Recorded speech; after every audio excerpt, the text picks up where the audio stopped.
Hello everyone, my name is Loko and welcome to some more StarCraft 2 Legacy of the Void beta. Today I got a very cool game for you that I played a couple of days ago versus a guy named Girls Just Wanna, and decide to predict it or pretend it's gonna be a trivia question right here, and he's gonna be like, what? There's a little bit of friendly banter going on at the beginning of this game. But anyways, so for this specific game, as you may have already guessed by the title of this video, I'm going to be going for a Lurker drop. Now, Lurker drops, you may be wondering, like, what does that even mean? Well, basically, you may have never seen this upgrade before, but basically, at the JaKaTaK, you can go for this upgrade right here called Ventral Sacs.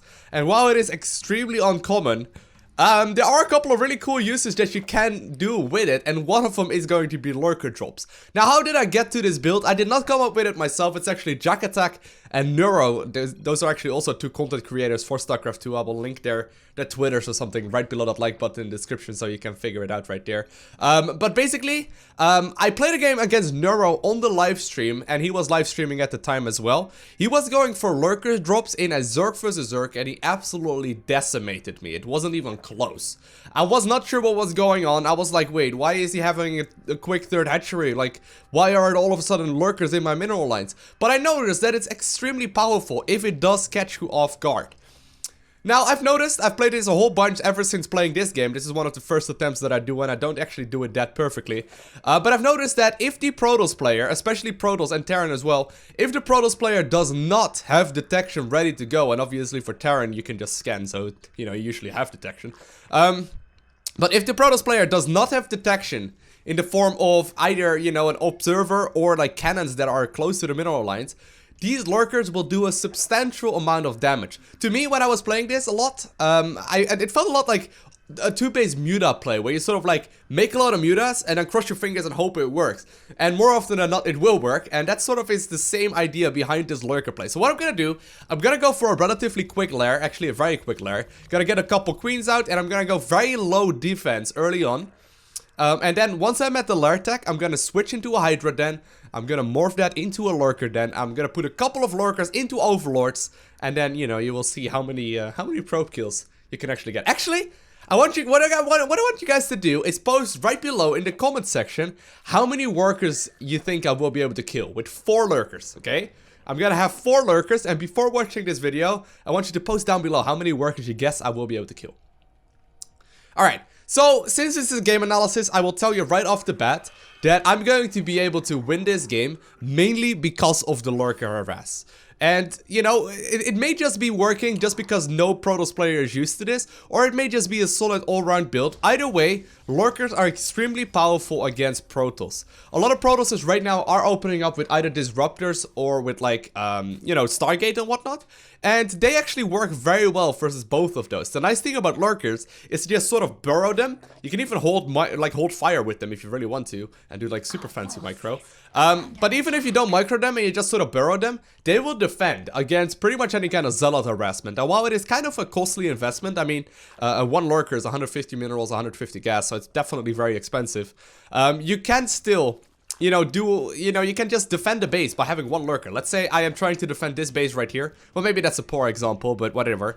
Let's say I have 1 base right here. I can just like morph 1 Lurker, and any kind of Zealots that run by will get sniped by that Lurker no matter what. They may be able to kill like a drone or two, but it's very, very powerful. So, Lurkers are like a solid, standard, all-round unit at this point in the game. And they're just great for, like, general use. And since you're making them anyway, if you're going for, you know, the Lurker style anyway, you may as well research the 300 upgrades in total to get the Overlord speed and the Overlord drop. So, there we go. I already have my Hydra Den done right now, or actually have it creating right now. It's 7 minutes, 15 seconds. Will be done by 7.5-ish minutes. And very shortly, I will be able to start my Lurker Den morph. Now, how exactly does this work? Basically, you just take the Hydra Den that you made. It's not like a Roach and a Ravager, where you can just sort of morph the Ravager off of a Roach no matter what. But you actually have to first off morph the Hydralisk Den into a Lurker Den. And then you actually have to morph a Hydralisk into a Lurker. So there's still a lot of time in between them. Now, why is this all of a sudden so much more viable?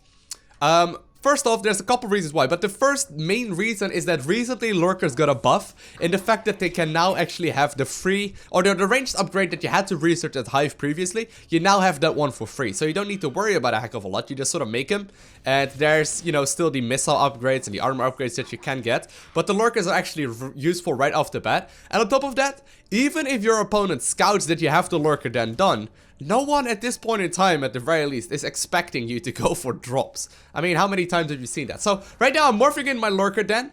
I also am morphing in the Ventral Sacs upgrade, as well as the pneumatized carapace, which is Overwatch speed, as well as Overseer speed, and I'm transitioning towards my third base.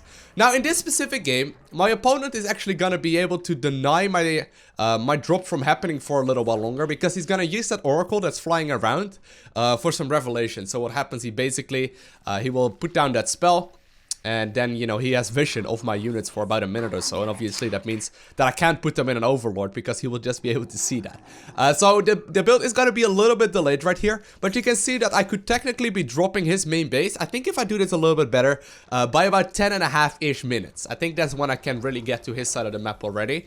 And that should be right before his production really starts to kick in. So if we have a quick look at what is going on the Protoss side of the map, we see that there's a couple Void Rays. He's actually producing those right now. He has a couple Gateway units, Mothership Core, but really nothing too much. And I think I could be dropping right now. If there isn't going to be a cannon at this point in the time, I'm thinking he's pretty much dead.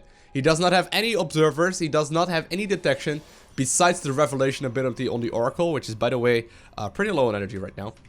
Anyways, if you take a look at my base once more, you can see he used the revelation ability on the Lurkers that I got, and he's fully aware of that position, meaning that as of right now, I'm just gonna have to wait a little while longer. But very shortly, I will be able to start loading them into an Overlord. I'm curious how many of you will be able to guess right. Well, except for the ones that actually watched the live stream where I played this one, but hey. So I'm morphing in a couple more Lurkers, obviously gonna try my very hardest to secure the third base as well as the fourth base. And, you know, while my opponent is flying around still with a couple of these units, I'm really not worried of him moving across the map right now with like an army.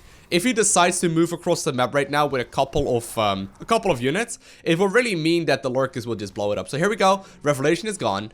I got two Overlords ready to go. Gonna send one straight towards his main, or his natural actually, and that one is also gonna go to the main base. And then one other one that I want to send to his third base. Now, once again, I am flying these Overlords right past his units, but Protoss just doesn't expect it. Protoss is not expecting you to go for any kind of aggression with drops whatsoever. Now, there's going to be a little bit of harassment right here from my opponent. I'm moving over my queens, trying to morph in as many Hydras as I possibly can right now. Want to be doing these drops at the same time as this aggression is going on. So I'm trying to defend everything at once, making sure that they do maximum amounts of damage, focus firing the Mothership Core, so you sort of like force a retreat or like commit hard into it. But here we go.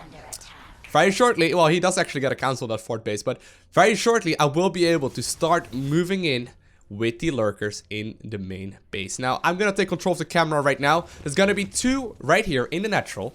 Look how quickly that kill workers, guys. Look how quickly Lurker drops can kill workers. It's absolutely insane. At the same time, there's the same story going on right here at the third base. So far, even like right now, for example, he doesn't have detection, right? He does not have detection of my Lurkers. These units just instantly go down. There's really nothing he can do if he can't see him. Look, his army decides to move in. Nothing really happens. In the meantime, I've loaded up once more. By the way, I've also deflected the aggression at the third.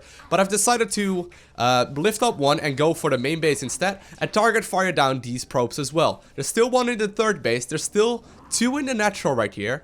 And, well, you know, this one is still going to town. If you have a quick look at this guy, 10 kills already. 11 kills already. And the damage that this is dealing is absolutely insane. So very shortly I will be killing the last worker that I will be able to kill with this. But these Lurkers have paid for themselves about 10 times over. So if you take a quick look at the amount of workers killed, it's 60. 60 workers in total went down in this game so far, and that is all from 4 Lurkers in the span, on the time span of about a minute or so. And in the meantime, at home, I just have my third base. I got my fourth base incoming. Should have made this base again up there as well, but if you take a look at my vision, I will obviously be able to just make a massive army right now and move across the map. 4 Lurkers, because there was no detection from my opponent, just managed to absolutely massacre his army. Now he's looking to actually get a snipe on my fort base once again. Gonna have to split off a couple of my units to try and make sure that that does not happen. Obviously, I don't want him to just snipe my fort base for free. So I did to move a couple of my army, or a couple of my hydras over right here to make sure that I can defend this thing. Target firing down the mothership core once again.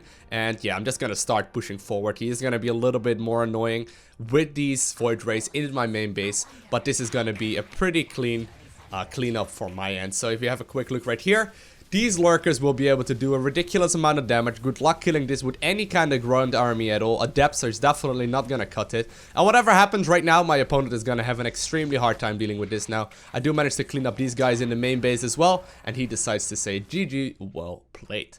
So I hope this actually gave you a bit of an example on how extremely powerful Lurker can be when you put them in an overlord and drop them in a mineral line. It feels a lot like the actual Mutalisk switch in Zerg versus Protoss that you do in Heart of the Storm and Wings of Liberty. However, this is actually like a solid play, because you're going to be making the Lurkers no matter what. You may as well be getting the Overlord drop and the Overlord speed. Hopefully you enjoyed this game. If you haven't already, hit that like button. If you want to see more, make sure you hit that subscribe button as well, so you will be the very first one to get a notification when I upload another one. And other than that, I want to thank you guys all for watching. Have an amazing day. Do not forget to smile, and I'll see you in the next one.